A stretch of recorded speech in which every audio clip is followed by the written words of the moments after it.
هەر لەسەرم پرسە دەمێنینەوە ڕادەوەستین جارێکی دیکە دادگای فێدراڵی دەست بۆ قوتی خەڵک دەبات.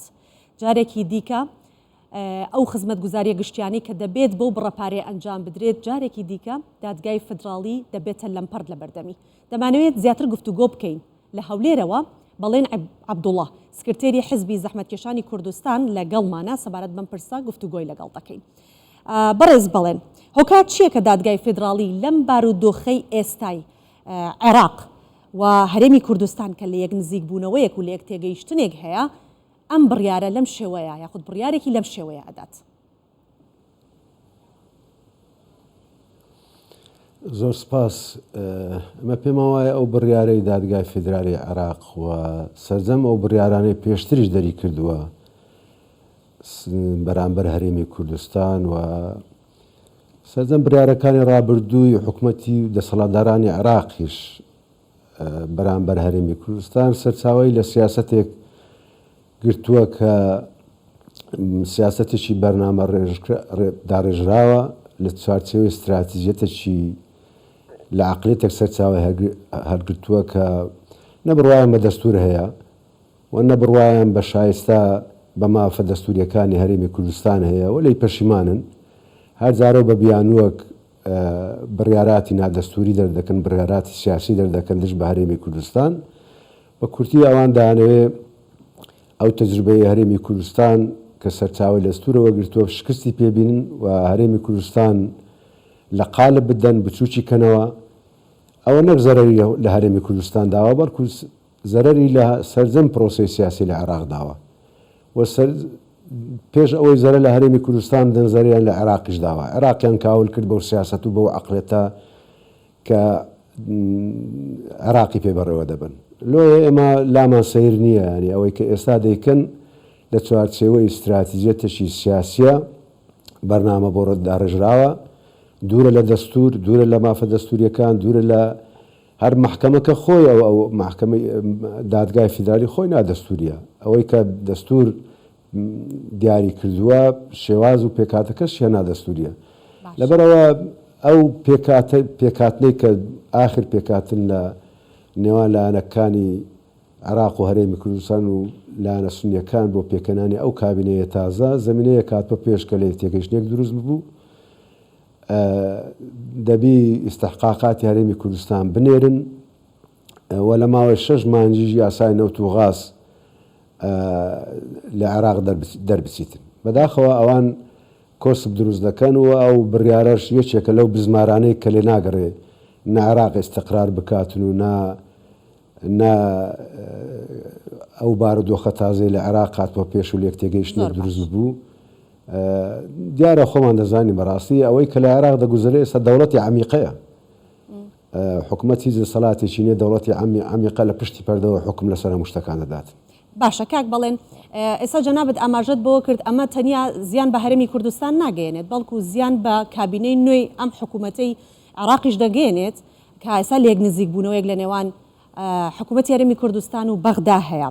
جا ئەگەر بەم شێوەیە بێت دادگای فێدراڵی ئەتوانین بڵێین تا چەندە سربەخۆیی خۆی پاراستووە هەوڵی ئەوەی داوە کە سربەخۆ بێت و کاریگەری سیاسی لەسەر نەبێت و بە شێوەیەکیش زیان بە حکوومەتی کابینەی نوێی حکوومەتی عێراق نەگەێنێت بەم جۆرە بڕیارانە؟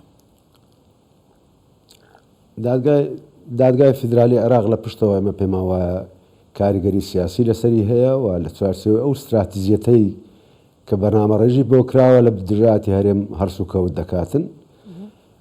بۆیە بە تاکیدە و بڕیارە و سەرجەم بڕیارەکانی تریش کۆسپێکی گەورە لە بەردەم کابینەی نوێی حکوومەتی عێراق دروست دەکاتن.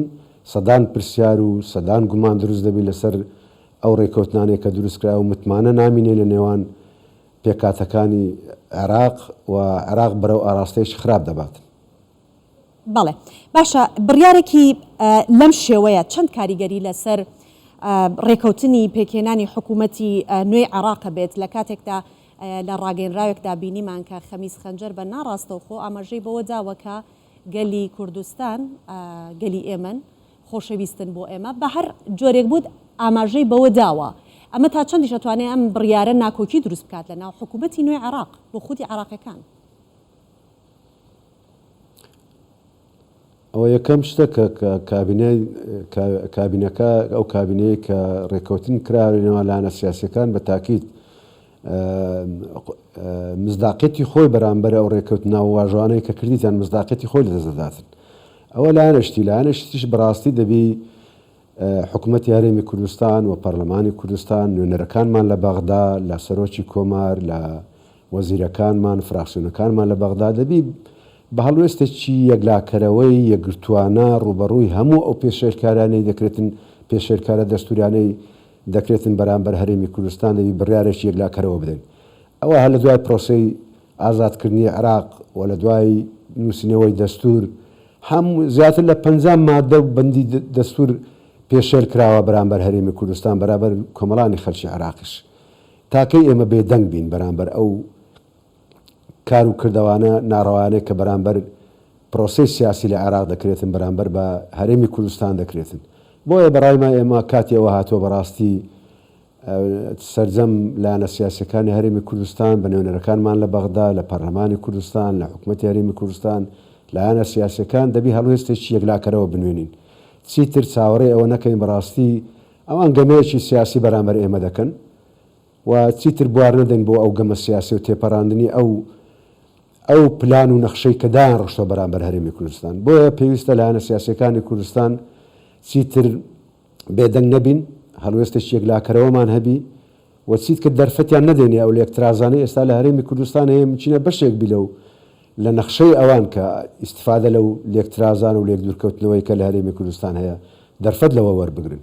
بۆیە ئێمە وەکو حیزبی زەحمەتکێشانی کوردستان داوا دەکەین کە نوێنەرانمان لە بەغدا لە سەرۆکۆمار تا دەگاتە وەزیرەکان و پەرلەمانتارەکانمان حکوومەتی هەرێم سەرۆکایەتی هەرێم و پەرلەمانی کوردستان و سەرجەم لایەنە سیاسیەکان بە یەکەوە هەڵوێستێکی یەکلاکەرەوە وەربگرین بەرامبەر ئەو سیاسەتەی کە لە بەغدا پێڕەو دەکرێت بەرامبەر هەرێمی کوردستان. بەڵێ سپاس دەکەین بەڵێن عەبدوڵڵا سکرتێری حیزبی زەحمەتکێشانی کوردستان لە هەولێرەوە لەگەڵمان بوویت. سپاس.